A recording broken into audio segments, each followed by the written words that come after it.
आज पुणी राज्य में वर्षार संभावना यही सब स्थान में प्रबल वर्षार संभावना। तो चलो देखी ना संपूर्ण अपडेट कौन रही। आज जो पुणी वर्षार संभावना 24 अर्थात आज एवं आसंता काली 25 तारिख में राज्य में प्रबल वर्षार संभावना रही। पश्चिम केन्द्रीय बंगोपसागर में सदृश लघुचाप सक्रिय रही। यह लघुचाप आज सुधा तमिलनाडु और आंध्र निकटवर्ती हेब फल ओडिशार उत्तर और दक्षिण उपकूल में वर्षा हो पारे। एने पाणीपाग विज्ञानी उमाशंकर दास एक्स रे सूचना देते। पश्चिम केन्द्रीय बंगोपसागर में लघुचाप नहीं वर्षा आशंका रही। दक्षिण उपकूल और पार्श्ववर्ती उत्तर उपकूल में वर्षा होवर संभावना रही। दक्षिण उपकूल में अधिक वर्षार संभावना रही। आज 7 जिले में मध्यम धरण वर्षा हो पारे। एने आकलन करिछि पाणीपाग विज्ञान केन्द्र। केन्द्रापड़ा जगतसिंहपुर खोर्धा पुरी गंजाम गजपति और रायगड़ा हेब मध्यम धरणर वर्षा। से भली आसंता काली उत्तर उपकूल में हालुकारु मध्यम धरणर वर्षा सह कोहला पाग रहिबो। आगामी 3 दिन भितर 3 डिग्री जाए कमिबो तापमात्रा।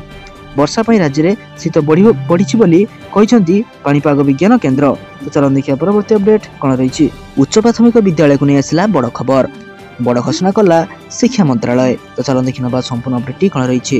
एणिकी पंचम और अष्टम श्रेणी में फेल हेले आ उपर श्रेणी को उन्नीत होबानी छात्र छात्री माने केंद्र शिक्षा मंत्रालय पक्षर यह बड़ घोषणा कर वार्षिक परीक्षा छात्र छात्री को पास करने को एक मार्क निर्धारण कर मार्क छात्र छात्री न रखी पारिले से फेल बोली गणाजिबे। फेल होइतिबा छात्र छात्री पुणी 2 मास मध्य परीक्षा देवार सुजोग पाइबे। यह परीक्षा पास ले उपर श्रेणी को उन्नीत हेबे छात्र छात्री। यह नहीं केंद्र शिक्षा मंत्रालय पक्षर घोषणा कर दिया जाइए। चलो देखिए परवर्ती अपडेट कौन रही। राशन हिताधिकारी मानक पई आसला खुशी खबर। नुआ वर्षरु प्रति मासरे मिली पारिबो राशन। 3 मासरे थरे नुहे एणिकी प्रति मासरे राशन मिलियो बोली घोषणा परे हिताधिकारी मानक मध्यरे खुशीर लहरी खेली जाइए। यह द्वारा से आग अपेक्षा अधिक उपकृत हेबे बोली सूचना रहउछि। तेबे एहार सठिक कार्यकारिता पई दाबी करिसेंती साधारण लोके। नुआ वर्षरु लागू हेबाकु थिबा एई नुआ नियम फलरे डीलर स्तर रे हेरफेर बंद हेबा सह खाद्य सुरक्षा सुनिश्चित हेबो बोली आशा रखिसेंती राज्य सरकार। राशन मिलिबारे आउ हेबनी अनियमितता। पूर्वर 3 मासरे थरे मिलुथिला एणिकी एबे प्रति मासरे मिलिबो राशन। हिताधिकारी मानक पाखरे प्रति मासरे राशन चावल पहुंचाई खाद्य सुरक्षा सुनिश्चित करने को योजना रखिछंती राज्य सरकार। जनवरी मासरु लागू हेबो एई नुआ नियम। एने खाद्य जोगाण और खाउटी कल्याण मंत्री सूचना देइछंती। पूर्वर 3 मासरे थरे चावल देवा फल डीलर पाखरे अधिक चावल मौजूद रहउथिला तेणु हेरफेर रे आशंका थिला।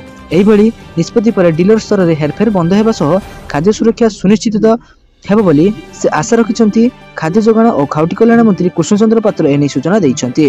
प्रति मास राशन देवाकू राज्य सरकार को निष्पत्ति को हिताधिकारी स्वागत मध्य करिछंती। तो चलो देखिबा परवर्ती अपडेट कौन रही। चाषी को मिलिबो आधार भली आउ एक स्वतंत्र नंबर। तो चलो देखि नबा संपूर्ण अपडेट कौन रही। सरकार सबु वर्गरु लोकक विकास दिगरे विशेष ध्यान देउछंती। एई क्रम रे से चाषी मानक पई मध्य बड़ निष्पत्ति नेउछंती जा सेमानकु आराम प्रदान करिवो। सेमानक पई विभिन्न योजना पूर्वरु उपलब्ध होई सारिछि। एही माध्यम रे अन्नदाता माने विभिन्न सुविधा पाउछंती। वर्तमान सरकार आउ एक नुआ प्रकार सेवा आनिबा को प्रस्तुत हेउछंती। अन्नदाता मानकु सरकार एक स्पेशल कोड देबाकू चाहुछंती।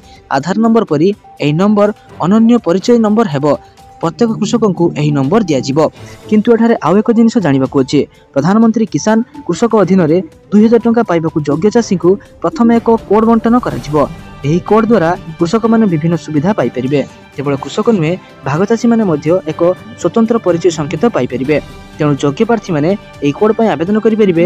एही संकेत पाइबा द्वारा सरकारी योजना गुड़िकर लाभ पाइबा सहज हेबो। तेणु समस्त कृषक एही कोड पई आवेदन करिबा जरूरी अटे। चलो देखिए परवर्ती अपडेट कौन रही। आधार कार्ड थिले मिलिबो 80,000 टंका। तो चलो देखि नबा संपूर्ण अपडेट कौन रही।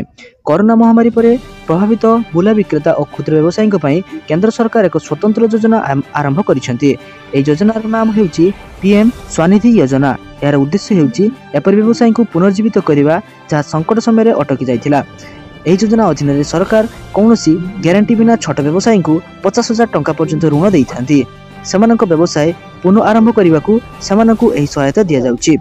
बुला बिकाली मानक पई आरंभ होइथिबा स्वतंत्र योजना अधीन रे प्रथम थर पई 10,000 टंका ऋण उपलब्ध। जदि एहाकु ठीक समय परिशोध करा जाय तेबे 20,000 टंका ऋण मध्ये उपलब्ध रहबो। जदि एहा मध्ये ठीक समय प्रदान करा जाय तेबे सरकार 50,000 टंका ऋण मध्ये देई पारंती। विशेष कथा हेउची सरकार कोनोसी ग्यारंटी बिना 80,000 टंका पर्यंत ऋण देइथांती। ଏହି ଯୋଜନା ଅଧୀନରେ ସରକାର କେବଳ ଋଣ ପ୍ରୋତ୍ସାହନ ଦେଇନଥାନ୍ତି ବରଂ ଡିଜିଟାଲ ପେମେଣ୍ଟକୁ ମଧ୍ୟ ପ୍ରୋତ୍ସାହିତ କରୁଛନ୍ତି। ଏଥିପାଇଁ ସରକାର କ୍ୟାଶବ୍ୟାକ୍ ସୁବିଧା ମଧ୍ୟ ପରିଚାଳନା କରୁଛନ୍ତି।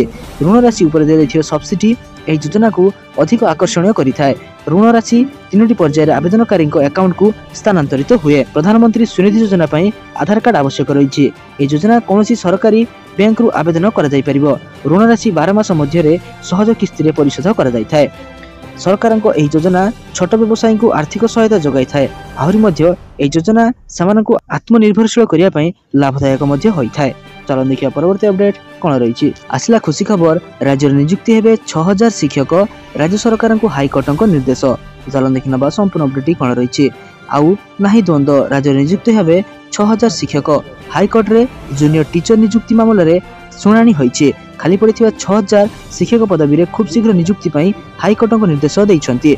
ମେରିଟ୍ ଆଧାରରେ ତୁରନ୍ତ ନିଯୁକ୍ତି ପ୍ରଦାନ ପାଇଁ ନିର୍ଦ୍ଦେଶ ଦେଇଛନ୍ତି କୋର୍ଟ। 20000 ଶିକ୍ଷକ ନିଯୁକ୍ତି ପାଇଁ ରାଜ୍ୟ ସରକାର କରିଥିଲେ ବିଜ୍ଞପ୍ତି। ପରୀକ୍ଷା ପରେ 16000 ଚୂଡ଼ାନ୍ତ ତାଲିକା କରିଥିଲେ ସରକାର। ସେଥିମଧ୍ୟରୁ ପ୍ରାୟ 2000 ଶିକ୍ଷକ ଯୋଗ ଦେଇନଥିଲେ। ସେହି ବିଜ୍ଞପ୍ତି ଅନୁଯାୟୀ ଖାଲି ଥିବା ପଦବୀ ପୂରଣ କରିବାକୁ ନିର୍ଦ୍ଦେଶ ଦିଆଯାଇଛି। ପରୀକ୍ଷା ଦେଇ ମେଧା ତାଲିକାରେ ଥିବା ପ୍ରାର୍ଥୀଙ୍କୁ ସୁଯୋଗ ଦେବାକୁ ନିର୍ଦ୍ଦେଶ ଦିଆଯାଇଛି। ରାଜ୍ୟ ସରକାରଙ୍କୁ ନିର୍ଦ୍ଦେଶ ଦେଇଛନ୍ତି ଓଡ଼ିଶା ହାଇକୋର୍ଟ। ତ ଚାଲନ୍ତୁ ଦେଖିବା ପରବର୍ତ୍ତୀ ଅପଡେଟ୍ କ'ଣ ରହିଛି। ରେଲୱେରେ ଆସିଲା 1036 ପଦବୀ ଖାଲି, ଖୁବ୍ ଶୀଘ୍ର ହେବ ଆବେଦନ। ତ ଚାଲନ୍ତୁ ଦେଖିନେବା ସମ୍ପୂର୍ଣ୍ଣ ଅପଡେଟ୍ଟି କ'ଣ ରହିଛି। ଭାରତୀୟ ରେଲୱେରେ ଶିକ୍ଷକ, ଲାଇଭ୍ ଆସିଷ୍ଟାଣ୍ଟ, ଟ୍ରାନ୍ସଲେଟର ଏବଂ ଲ ପ୍ରଫେସନାଲ ପଦବୀରେ ଭର୍ତ୍ତି ହେବ। ରେଲୱେରେ କ୍ରିଲିକାଲର ବିଭିନ୍ନ ପୋଷ୍ଟ ଖାଲି ପଡ଼ିଛି। ଏହି ଭର୍ତ୍ତି ଅଭିଯାନର ଉଦ୍ଦେଶ୍ୟ ଶିକ୍ଷକ, ଟ୍ରାନ୍ସଲେଟର, ଲ ପ୍ରଫେସନାଲ ସହିତ ଅନେକ ପଦବୀ ପୂରଣ ହେବ। ତେବେ ଏପର୍ଯ୍ୟନ୍ତ ଅଫିସିଆଲ ନୋଟିଫିକେସନ୍ ଜାରି ହୋଇନାହିଁ। ମୋଟ ପଦବୀ ହେଉଛି 1036ଟି ଏବଂ ବିଭିନ୍ନ ବିଭାଗ ପାଇଁ ବିଭିନ୍ନ ପ୍ରକାର ପଦବୀ ରହିଛି। ଅଧିକ ବିବରଣୀ ଜାଣିବା ପାଇଁ ଆପଣମାନେ ଏହାର ଅଫିସିଆଲ ୱେବସାଇଟକୁ ଭିଜିଟ୍ କରିପାରିବେ। ଆବେଦନ କରିବାର ତାରିଖ ଜାନୁଆରୀ 7ରୁ ଆରମ୍ଭ ହୋଇଥିବା ବେଳେ 6 ଫେବୃଆରୀ 2025 ଶେଷ ତାରିଖ ରହିଛି। ସାମାନ୍ୟ, ଓବିସି ଏବଂ ଇଡବ୍ଲ୍ୟୁଏସ୍ ପ୍ରାର୍ଥୀ ପାଇଁ 500 ଟଙ୍କା ଦେବାକୁ ହେବ। ସେହିପରି ଅନୁସୂଚିତ ଜାତି ଜନଜାତି ପ୍ରାର୍ଥୀ 250 ଟଙ୍କା ଦେଇପାରିବେ। ସେହିପରି ଅନୁସୂଚିତ ଜାତି ଏବଂ ଜନଜାତି ପ୍ରାର୍ଥୀ 250 ଟଙ୍କା ଦେଇ ଆବେଦନ କରିପାରିବେ। ତ ସାରାଦିନ ଏହିପରି ବଛା ବଛା ଏବଂ ଗୁରୁତ୍ୱପୂର୍ଣ୍ଣ ଖବର ଜାଣିବା ପାଇଁ ଆମ ଚ୍ୟାନେଲକୁ ସବସ୍କ୍ରାଇବ ରଖନ୍ତୁ ଏବଂ ଆମ ଭିଡ଼ିଓକୁ ଲାଇକ୍ କରିଦିଅନ୍ତୁ। ଧନ୍ୟବାଦ।